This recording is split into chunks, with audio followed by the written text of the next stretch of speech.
Au tribunal, l'avocat de mon ex a dit « Elle couche partout, elle ne sait même pas qui est le père ». Le juge m'a regardé avec dégoût.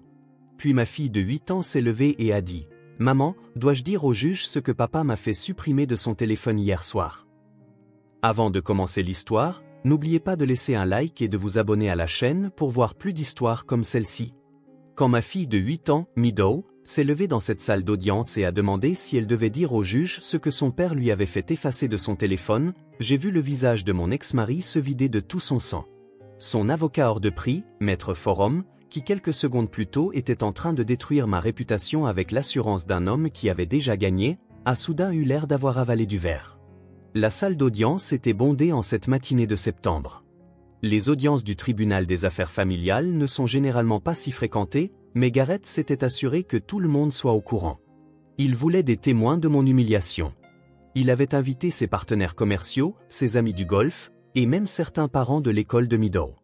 Ils étaient tous assis derrière lui, tel un comité de soutien personnel, prêts à le voir tout me prendre. De mon côté de la salle, il n'y avait que 3 personnes. Ma mère, Iris, qui avait conduit 4 heures pour être là malgré sa mauvaise hanche, mon avocate, Maître Quinlay, qui semblait épuisée avant même que nous ayons commencé, et moi, Vrona, une mère de 34 ans sur le point de perdre la seule chose qui comptait dans mon monde. Garrett était assis en face de moi dans son costume à $3000, son alliance remplacée par une chevalière en or Tapax en grave-l'œil qui hurlait le nouveau riche. À 36 ans, il était ce que la plupart des gens appelleraient un homme qui a réussi. Promoteur immobilier, membre d'un country club, le genre d'homme qui obtient des tables dans des restaurants complets. Les femmes le trouvaient charmant. J'ai fait partie de celle-là. Maître Forum venait juste de finir de me dépeindre comme la pire des mères. Selon lui, j'étais instable, aux mœurs légères et totalement inapte à élever un enfant. Votre honneur, avait-il dit avec un dégoût théâtral, elle couche tellement à droite à gauche qu'elle n'est même pas sûre de savoir qui est le père. Nous avons plusieurs témoins qui ont vu différents hommes entrer et sortir de son appartement à toute heure. Quel genre d'environnement est-ce pour une fillette de 8 ans? La juge Harmon, une femme sévère d'une 60aine d'années aux cheveux argentés tirés en un chignon strict, m'avait regardé comme si j'étais quelque chose qu'elle aurait gratté sous sa chaussure. Je voulais crier que tout était mensonge, que les hommes en question étaient mon frère qui m'aidait à déménager, mon cousin qui réparait mon évier cassé, mon voisin âgé qui empruntait du sucre pour le gâteau d'anniversaire de sa femme. Mais Maître Quinlay avait attrapé mon poignet sous la table, son signal pour que je reste silencieuse. C'est à ce moment-là que Meadow s'est levée. Elle était censée rester assise au fond avec ma mère, à l'abri des mots horribles qui fusaient comme des armes.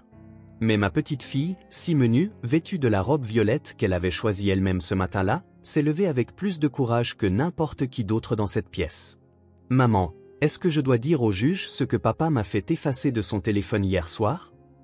Les mots sont restés suspendus dans l'air, comme une bombe sur le point d'exploser. L'avocat de Garrett s'est figé en plein geste.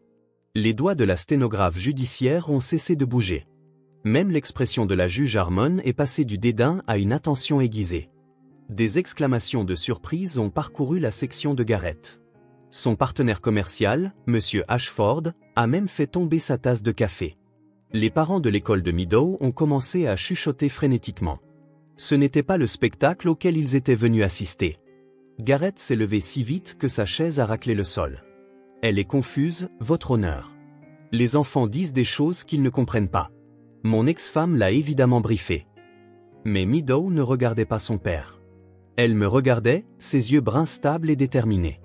Rien à voir avec la petite fille effrayée qui était rentrée de chez lui la nuit dernière. C'était ma fille, courageuse et honnête, debout dans une pièce pleine d'adultes qui pensaient tout savoir. « Laissez l'enfant parler », a ordonné la juge Harmon, sa voix tranchant les protestations de Garrett comme une lame dans la soie. Et d'un coup, toute l'affaire était sur le point de basculer. L'homme qui avait orchestré toute cette performance, qui avait payé pour de faux témoins et engagé l'avocat le plus impitoyable que l'argent puisse acheter, était sur le point d'apprendre que la vérité a une façon de faire surface, surtout quand elle vient de la seule personne qu'il n'aurait jamais cru capable de parler. Je n'aurais jamais imaginé me retrouver dans une audience pour la garde de ma propre fille. 6 mois plus tôt, Garrett avait demandé la garde exclusive, prétendant que j'étais une mère indigne. L'homme qui m'avait autrefois promis le monde essayait maintenant de m'enlever la seule chose qui comptait, Meadow. Notre histoire avait commencé 12 ans auparavant lors d'une conférence marketing à Chicago. Garrett était charmant, ambitieux, tout ce que je pensais vouloir. Il m'a courtisé avec une intensité qui vous donne l'impression d'être la seule femme au monde. Des fleurs arrivaient à mon bureau tous les lundis. Il conduisait 2 heures juste pour déjeuner avec moi. Quand il m'a demandé en mariage après 8 mois, tout le monde disait que j'étais la femme la plus chanceuse du monde. « Tu es sûr de ce type ?» m'avait demandé ma mère, Iris, la semaine avant notre mariage. Nous prenions un café à sa table de cuisine, la même où elle m'avait appris à lire quand j'avais 5 ans. Il y a quelque chose de fuyant chez lui, chérie. Comme s'il était toujours en représentation, jamais sincère. « Maman, tu ne le connais pas comme moi », avais-je répondu en lui montrant l'énorme bague de fiançailles qui, je le réalise maintenant, visait plus à impressionner les autres qu'à exprimer de l'amour. Il va m'offrir une vie magnifique. Et pendant un temps, ce fut le cas. Nous avons acheté une maison en banlieue avec une pelouse parfaite et un garage pour 2 voitures. L'entreprise immobilière de Garrett a explosé. Nous avons rejoint le country club. Je suis tombée enceinte de Meadow et Garrett a organisé une fête de révélation du sexe qui a probablement coûté plus cher que le mariage de certaines personnes. Tout le monde disait que nous étions la famille parfaite. Les premières fissures sont apparues quand Meadow avait 3 ans. Garrett disait qu'il travaillait tard, mais ses vêtements sentaient un parfum qui n'était pas le mien. Il protégeait son téléphone comme s'il contenait des codes nucléaires. Quand je posais des questions, il retournait la situation contre moi. « Tu es paranoïaque, Vrona. Cette jalousie est vraiment peu séduisante. Tu devrais peut-être parler à quelqu'un de tes problèmes d'insécurité. » Le gaslighting était si efficace que j'ai commencé une thérapie, convaincu que j'étais le problème. C'est Dr Winters, ma thérapeute, qui m'a aidé à voir le schéma. Vrona, m'a-t-elle dit lors d'une séance, quand quelqu'un vous fait constamment douter de votre propre perception de la réalité, ce n'est pas de l'amour. C'est de la manipulation. La preuve est arrivée par accident. Garrett avait laissé son iPad à la maison, toujours connecté à ses emails. Je cherchais l'emploi du temps de l'école de Meadow quand j'ai vu les relevés de cartes de crédit qu'il m'avait cachés, des frais d'hôtel en pleine journée, des achats de bijoux que je n'avais jamais reçus, des notes de restaurant pour 2 alors qu'il était censé être à des dîners d'affaires avec des clients. Je l'ai confronté un mardi soir, après que Meadow fut endormi. Il était dans son bureau à domicile, travaillant sur une autre grosse affaire. J'ai étalé les relevés imprimés sur son bureau comme des cartes à jouer, révélant une main perdante. « Ce sont des malentendus », a-t-il dit sans même lever les yeux de son ordinateur. Les hôtels, c'était pour des réunions de clients. Les bijoux, pour l'anniversaire de ma mère. Tu vois des choses qui n'existent pas parce que tu veux du drame dans ta vie. L'anniversaire de ta mère était il y a 3 mois, Garrett, et elle est allergique à l'or. Ce reçu est pour des boucles d'oreilles en or. C'est là que son masque est finalement tombé. Très bien, a-t-il dit en se penchant en arrière dans son fauteuil en cuir avec un sourire froid. Qu'est-ce que tu vas faire? Partir, prendre Meadow et aller où? Avec quel argent? Tu n'as pas travaillé depuis 5 ans. Tu n'as pas d'économie. Aucun tribunal ne donnera la garde à une mère au chômage avec des problèmes de santé mentale. Je n'ai pas de problème de santé mentale. Tu suis une thérapie, n'est-ce pas? C'est documenté. Et je note chaque erreur que tu fais avec Meadow. Chaque fois que tu es en retard pour la récupérer, chaque fois que tu la laisses manger des cochonneries, chaque fois que tu perds patience. J'ai un dossier, Vrona. Je le constitue depuis 2 ans. La révélation m'a frappé comme une douche d'eau glacée. Pendant que j'essayais de sauver notre mariage, il planifiait de me détruire. Cette nuit-là, j'ai pris Meadow et je suis allé chez ma mère. Garrett n'a pas essayé de nous arrêter. Il appelait déjà son avocat. Le divorce a été brutal, mais rapide. Garrett voulait que ce soit terminé avant que je puisse creuser plus profondément dans ses affaires. J'ai obtenu une pension alimentaire minimale, juste assez pour louer un appartement de 2 chambres dans un bon quartier scolaire. Nous nous sommes mis d'accord sur une garde partagée, mais je pouvais voir dans ses yeux que ce n'était que le début. 3 mois après la finalisation du divorce, j'ai reçu les papiers.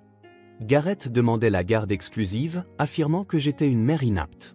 L'homme qui voyait Meadow peut-être 10 heures par semaine pendant notre mariage ne supportait soudainement plus l'idée qu'elle vive avec moi. Ce n'était pas par amour. C'était pour gagner. Pour me punir d'avoir osé le quitter. Et nous voilà maintenant dans cette salle d'audience, où il essayait de m'effacer complètement de la vie de ma fille. L'audience pour la garde était prévue un jeudi matin de septembre. Garrett avait engagé Forum et Associés, le cabinet d'avocats en droit de la famille le plus agressif de l'État. J'avais Maître Quinlay, une avocate commise d'office surchargée de travail qui, malgré ses meilleurs efforts, était clairement surclassée. Elle m'avait prévenu lors de notre première rencontre que ce serait un combat difficile. Votre ex-mari a des ressources, avait-elle dit en feuilletant des papiers dans son bureau encombré. Il a engagé des enquêteurs privés, des témoins experts, même un psychologue pour enfants prêts à témoigner que les enfants s'en sortent mieux dans des foyers financièrement stables. Nous devons être prêtes à ce qu'il joue salement. Je n'avais simplement pas réalisé à quel point. La veille de l'audience, Garrett avait exercé son droit de visite. Quand il a ramené Meadow à 20h, elle semblait différente. Elle est passée devant moi sans son câlin habituel et est allée directement dans sa chambre. Quand je l'ai suivie, je l'ai trouvée assise sur son lit, portant encore son manteau. « Ma chérie, qu'est-ce qui ne va pas ?» Je me suis assise à côté d'elle, remarquant qu'elle évitait mon regard. « Papa dit que je devrais dire au juge que je veux vivre avec lui », a-t-elle murmuré en tirant sur un fil de sa couette violette. « Il dit que tu pourrais partir si je ne le fais pas. Il dit que tu devras peut-être déménager très loin où je ne pourrai pas te rendre visite. » Mon cœur s'est brisé, mais j'ai gardé une voix stable. « Meadow, écoute-moi. Demain, le juge veut entendre la vérité de ta part. Pas ce que papa veut, ni ce que je veux, mais ce que tu penses et ressens vraiment. Personne ne va partir, mon bébé. Je te le promets. Mais papa a dit que si je suis sage et que je dis les bonnes choses, il m'achètera un poney et nous irons à Disney World. Il m'a laissé regarder des photos du château sur son téléphone. Qu'est-ce que tu as regardé d'autre sur son téléphone ? Ai-je demandé, remarquant comment elle s'est soudainement tendue. Rien ? Je n'ai rien vu d'autre. Papa a dit que je n'ai rien vu d'autre. Ça aurait dû être un signal d'alarme, mais j'étais trop concentré à la réconforter pour vraiment entendre ce qu'elle disait. Le lendemain matin, la salle d'audience était intimidante avec ses lambris de bois sombres et ses hauts plafonds qui faisaient écho à chaque son. Garrett était assis en face de moi, portant son coûteux costume gris anthracite, ayant l'air en tout point du parent stable et prospère. Il s'était même fait une coupe de cheveux conservatrice pour l'occasion. Je portais ma seule tenue professionnelle, un blazer bleu marine acheté dans une friperie et un pantalon noir un peu trop court. Son côté de la salle était rempli de ses partisans. Le mien comptait ma mère, qui n'arrêtait pas de tendre la main pour me serrer la mienne, et Maître Quinlay, qui révisait frénétiquement ses notes une dernière fois. La juge Harmon est entrée et tout le monde s'est levé. Elle ressemblait au genre de femme qui avait entendu toutes les excuses, tous les mensonges, toutes les histoires larmoyantes, et qui en avait complètement assez. Ses yeux ont balayé la salle avant de se poser sur moi avec ce qui semblait déjà être de la désapprobation. Maître Forum s'est levé le premier, sa voix remplissant la pièce d'une autorité bien rodée. « Votre honneur, nous sommes ici aujourd'hui parce que mon client, Monsieur Garrett, est profondément préoccupé par le bien-être de sa fille. Madame Verona a montré un schéma d'instabilité qui la rend inapte en tant que parent gardien principal. » Objection, a dit Maître Quinlay, mais sa voix semblait faible comparée à l'assurance retentissante de Forum. C'est une caractérisation sans fondement. Je l'autorise, a dit la juge Harmon. Continuez, Maître Forum. Merci, Votre honneur. Nous avons des preuves que Madame Verona n'a pas été en mesure de maintenir un emploi stable depuis le divorce. Elle a eu 3 emplois différents en 6 mois. Elle a déménagé 2 fois, et plus inquiétant encore, elle a exposé l'enfant à de multiples visiteurs masculins à des heures inappropriées. Je voulais hurler. Les 3 emplois, c'était parce que j'essayais de trouver quelque chose avec des horaires compatibles avec l'école de Meadow. Les déménagements, c'était parce que le premier appartement avait de la moisissure noire, et le second était tout ce que je pouvais me permettre après que Garrett eut mystérieusement oublié de payer la pension alimentaire pendant 2 mois. De plus, a poursuivi Forum, sa voix devenant plus forte et plus théâtrale, nous avons des déclarations de voisins qui rapportent avoir vu différents hommes aller et venir à toute heure. Votre honneur, pour être tout à fait franc, elle a tellement de partenaires qu'elle n'est même pas sûre de savoir qui est le père. Est-ce l'environnement que nous voulons pour une fillette impressionnable de 8 ans? Les mots m'ont frappé comme des coups physiques. Les « différents hommes » étaient mon frère Holdan qui m'aidait à déménager des meubles à 22h parce qu'il travaillait la journée, mon cousin Félix qui était venu un dimanche matin pour réparer mon évier, Monsieur Chen, mon voisin de 70 ans qui empruntait parfois du sucre pour sa femme diabétique. La juge Harmon m'a regardé avec un dégoût à peine dissimulé. Ce sont des allégations graves, Maître Forum. Avez-vous ces déclarations de témoins ici même, Votre honneur? Forum a produit une pile de papier avec une fioriture. 3 voisins distincts, tous rapportant le même comportement préoccupant. J'ai immédiatement reconnu l'un des noms. Madame Patterson, qui habitait 2 portes plus loin et avait mystérieusement commencé à conduire une nouvelle voiture le mois dernier. Un autre était Monsieur Davis, dont le fils travaillait dans l'entreprise de Garrett. Le troisième, je ne le reconnaissais pas du tout, ce qui signifiait que Garrett avait probablement payé quelqu'un pour mentir de toutes pièces. Complètement fabriquée, votre honneur, a interjeté Maître Quinlay, mais elle semblait déjà vaincue. Garrett s'est adossé à sa chaise, ce petit sourire satisfait aux lèvres que j'avais appris à détester pendant notre mariage. Il avait orchestré cela parfaitement, chaque détail planifié, chaque mensonge précisément conçu pour me détruire. J'étais sur le point de tout perdre. Je le voyais dans l'expression de la juge Harmon, la façon dont elle brassait les papiers avec un air de finalité, le léger hochement de tête en examinant les déclarations des témoins. Maître Quinlay feuilletait frénétiquement ses notes, mais nous savions toutes les deux que nous ne faisions pas le poids. Elle avait fait de son mieux, mais les avocats commis d'office ne gagnent pas contre Forum et associés. Ma mère a attrapé ma main sous la table, serrant si fort que ça faisait mal. Je la sentais trembler. Elle avait vendu des bijoux pour m'aider à payer les courses le mois dernier, et maintenant elle était sur le point de me voir perdre Meadow. L'injustice de tout cela me donnait l'impression que ma poitrine allait exploser. Forum parlait encore, chaque mot un nouveau clou dans mon cercueil. Mon client a fourni un environnement familial stable, d'excellentes écoles, des activités extrascolaires, et surtout, une guidance morale qui semble faire défaut dans le foyer de la mère. Nous demandons la garde exclusive avec des visites supervisées uniquement en attendant que Madame Verona suive des cours de parentalité et une évaluation psychologique. Évaluation psychologique. L'humiliation finale. Garrett savait exactement ce qu'il faisait. Il m'avait poussé en thérapie avec son gaslighting et maintenant il l'utilisait comme une arme contre moi. C'est alors que j'ai entendu une petite voix derrière moi. « Maman !» Tout le monde s'est retourné. Meadow était assise au dernier rang avec ma mère, mais maintenant elle était debout, ses petites mains serrées le long de son corps. Elle portait la robe violette sur laquelle elle avait insisté ce matin-là, celle avec de minuscules papillons sur le col qui, disait-elle, lui donnait du courage. « Jeune fille, veuillez vous asseoir », a dit la juge Harmon, bien que sa voix soit plus douce qu'elle ne l'avait été de toute la matinée. Il y avait quelque chose chez les enfants qui adoucissait même les juges les plus durs. « Je dois dire quelque chose », a dit Meadow, sa voix plus forte que je ne l'avais jamais entendue. « Maman, est-ce que je dois dire au juge ce que papa m'a fait effacer de son téléphone hier soir ?» Le silence est tombé sur la salle d'audience. On aurait pu entendre une mouche voler. Garrett a bondi de sa chaise si vite qu'elle a raclé le sol avec un grincement qui a fait sursauter tout le monde. Elle est confuse, votre honneur. Les enfants disent des choses qu'ils ne comprennent pas. Mon ex-femme l'a évidemment briefé pour dire ça. Mais Meadow ne reculait pas. Elle a fait un pas en avant, puis un autre. Personne ne m'a briefé. Papa ment. Il ment beaucoup. Meadow, ma chérie, assieds-toi, a dit Garrett, sa voix portant un avertissement qui a fait flamber mes instincts maternels. Souviens-toi de ce dont nous avons parlé. Oui, je me souviens, a dit Meadow, se tournant pour lui faire face directement. Tu as dit que si je n'effaçais pas ces vidéos et que je gardais le silence, maman irait en prison et je ne la reverrais plus jamais. Tu as dit que je devrais vivre avec mamie Patricia et elle n'aime même pas les enfants. Des murmures ont rempli la pièce. Le partenaire commercial de Garrett, M. Ashford, s'est levé et est parti. 2 des parents de l'école ont commencé à chuchoter frénétiquement. Ce n'était pas la célébration de la victoire à laquelle ils étaient venus assister. La juge Harmon a levé la main pour demander le silence. Laissez l'enfant parler. Venez ici, ma chérie. Meadow s'est avancée, passant devant son père sans le regarder. Elle s'est tenue entre les 2 tables, petite mais déterminée, le menton levé dans un geste que j'ai reconnu comme un pur défi. Elle tenait ça de moi. Raconte-moi ce qui s'est passé hier soir, a dit la juge Harmon, sa voix aimable mais sérieuse. J'étais chez papa pour ma visite, a commencé Meadow, ses mots clairs et prudents.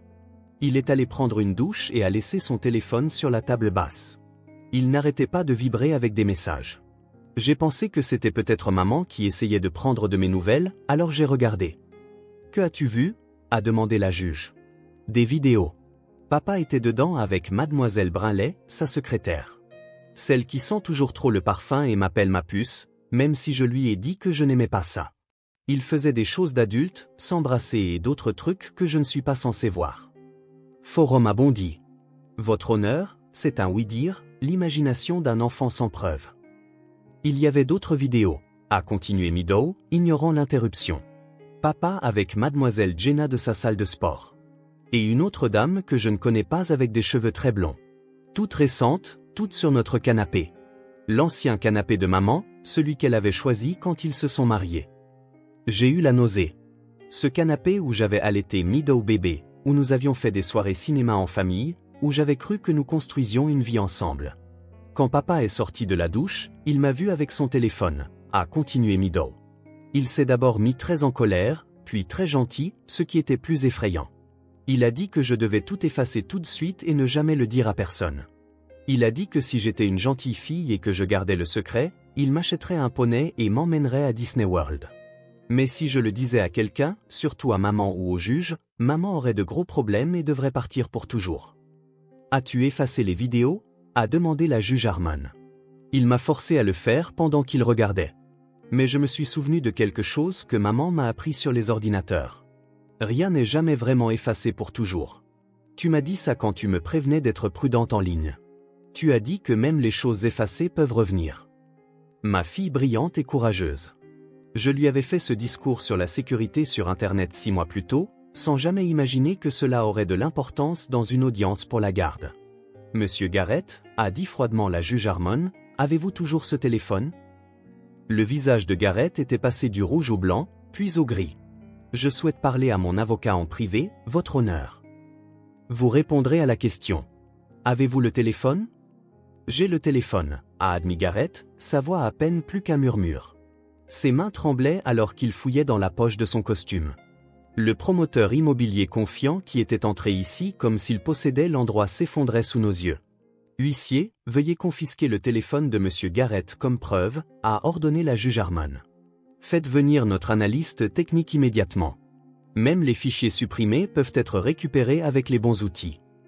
Votre honneur, c'est très irrégulier, a protesté Forum. Mais même lui semblait réaliser que le navire coulait. Son assurance théâtrale s'était évaporée, remplacée par l'énergie nerveuse d'un homme regardant son dossier imploser. Nous avons besoin de temps pour vérifier l'authenticité de toute prétendue preuve. Ce dont nous avons besoin, maître Forum, c'est la vérité, a rétorqué la juge Harmon. Quelque chose qui semble avoir manqué dans votre présentation d'aujourd'hui. Asseyez-vous. L'huissier a pris le téléphone de Garrett et a quitté la salle d'audience. Les 45 minutes suivantes ont semblé durer des heures. Garrett essayait de chuchoter à Forum, qui secouait la tête et le repoussait. Les parents de l'école venus le soutenir se dirigeaient déjà vers les sorties. Personne ne voulait être associé à ce qui allait arriver. Meadow est venu s'asseoir avec moi pendant que nous attendions. Je l'ai serré dans mes bras, sentant son petit corps trembler légèrement. « Tu as fait ce qu'il fallait, mon bébé » lui ai-je murmuré dans les cheveux. « J'avais peur » a-t-elle répondu à voix basse. « Mais je n'arrêtais pas de penser à ce que tu as dit.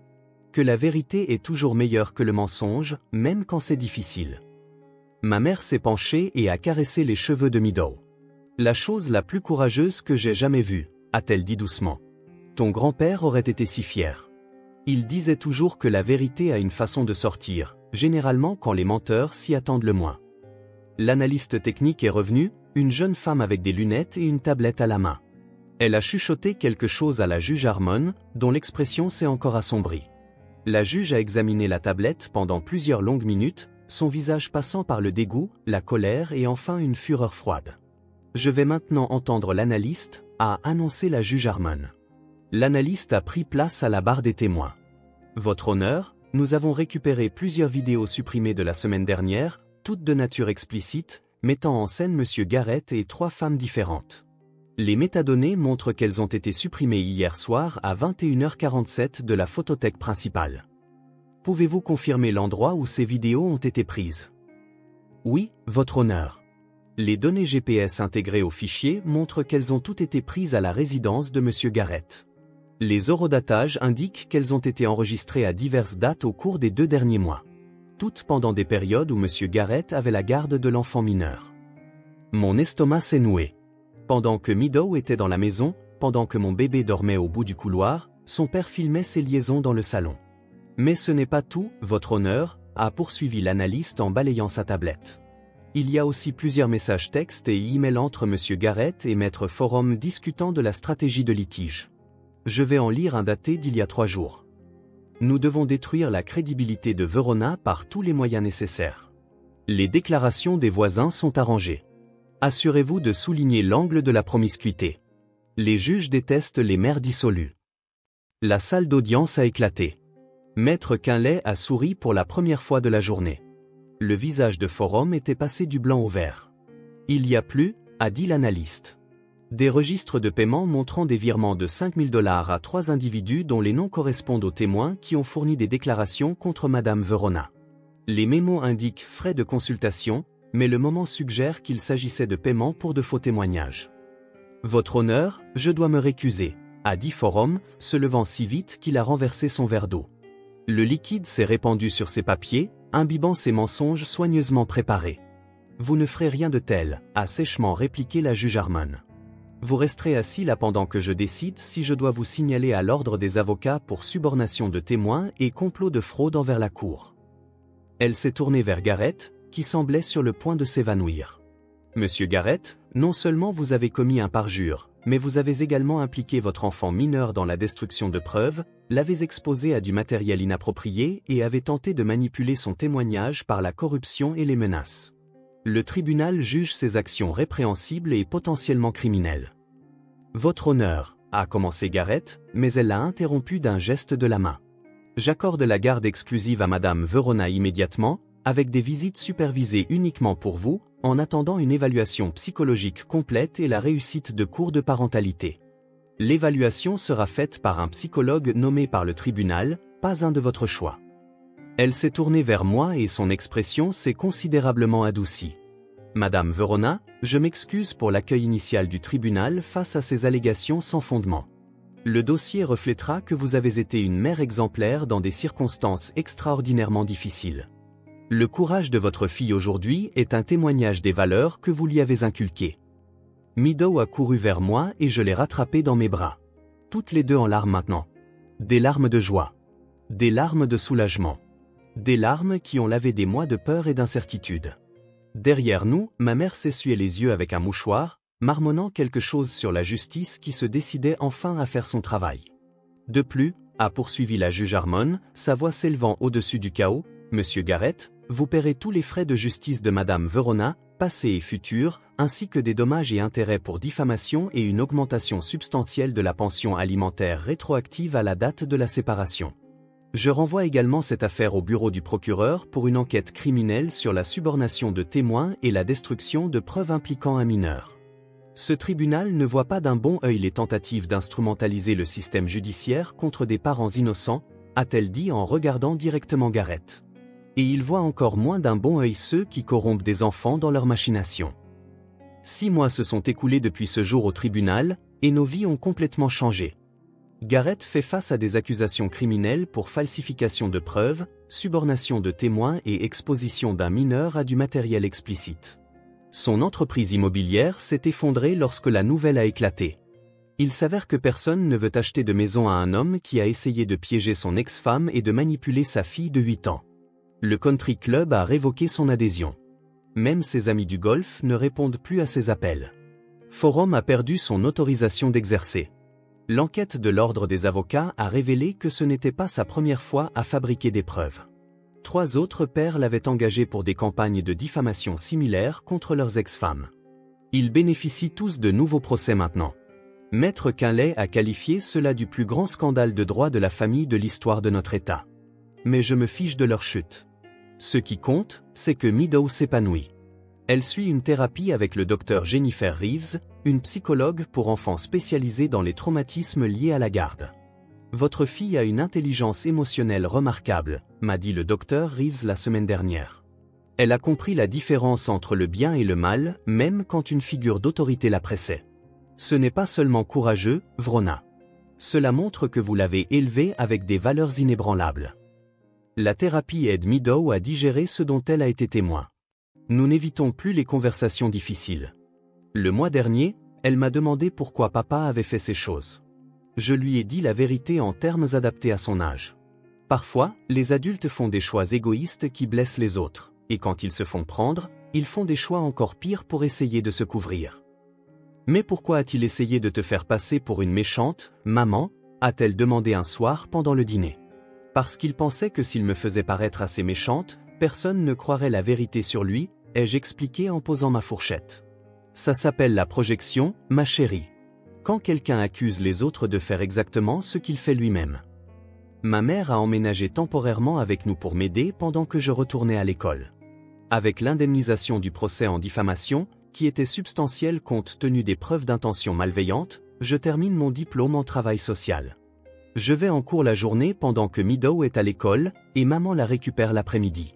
C'est le genre de soutien multigénérationnel que je n'ai jamais eu pendant mon mariage, quand Garrett insistait sur le fait que nous n'avions besoin de l'aide de personne. « Tu sais ce que j'aime dans cet arrangement ?» a dit maman la semaine dernière en tressant les cheveux de Meadow pour la photo de classe. Nous lui montrons que les familles existent sous toutes les formes. Parfois, c'est une maman et une grand-mère qui élèvent une petite fille pour qu'elle soit forte et honnête. Il n'y a rien de mal à cette image. Maître Quinlay et moi sommes devenus des amis inattendus. Elle a quitté l'aide juridictionnelle après notre affaire et a ouvert son propre cabinet, axé sur l'aide aux femmes dans des batailles pour la garde qui ne peuvent pas se permettre une bonne représentation. J'ai été son premier cas pro bono quand elle a ouvert ses portes. Votre affaire a changé tout mon parcours professionnel, m'a-t-elle dit autour d'un café la semaine dernière, près de son nouveau bureau. J'ai réalisé combien de femmes se font écraser par des ex-maris aux poches pleines et sans conscience. Le courage de Meadow ce jour-là m'a rappelé pourquoi je suis devenue avocate en premier lieu. Elle a déjà aidé 12 femmes à garder la garde de leurs enfants. Elle a nommé son cabinet « La vérité parle » et garde une photo encadrée de notre jour de victoire dans son bureau. Elle montre Meadow, debout et fière dans sa robe violette, le col à papillon visible, ressemblant à la petite guerrière qu'elle est devenue ce jour-là. Meadow voit toujours Garrett une fois par semaine, sous surveillance dans un centre agréé par le tribunal. Elle dit qu'il est différent maintenant, plus calme et plus prudent dans ses paroles. Il lui pose des questions sur son école, ses amis, ses cours de danse. Il ne fait plus de promesses de poney ou de Disney World. « Tu penses que papa a appris sa leçon ?» m'a-t-elle demandé après la visite de la semaine dernière. « Je ne sais pas, mon bébé. Parfois, les gens changent quand ils perdent tout. Parfois, ils deviennent juste meilleurs pour faire semblant. Quoi qu'il en soit, tu es en sécurité maintenant et c'est ce qui compte. » Hier soir, en l'abordant, Meadow a posé la question que j'attendais. « Maman, est-ce que j'ai bien fait au tribunal ? Parfois, je me sens mal que papa ait eu des ennuis. » Je me suis assise sur le bord de son lit, lissant ses cheveux sombres. « Tu as dit la vérité quand c'était très difficile de le faire. Ce n'est pas seulement la bonne chose à faire, ma chérie. C'est la chose courageuse à faire. Et parfois, dire la vérité signifie que les gens doivent faire face aux conséquences de leurs actes. Ce n'est pas de ta faute. C'est leur responsabilité. » Elle y a réfléchi un moment, puis a souri. « Maman, je n'ai jamais vraiment voulu de poney de toute façon.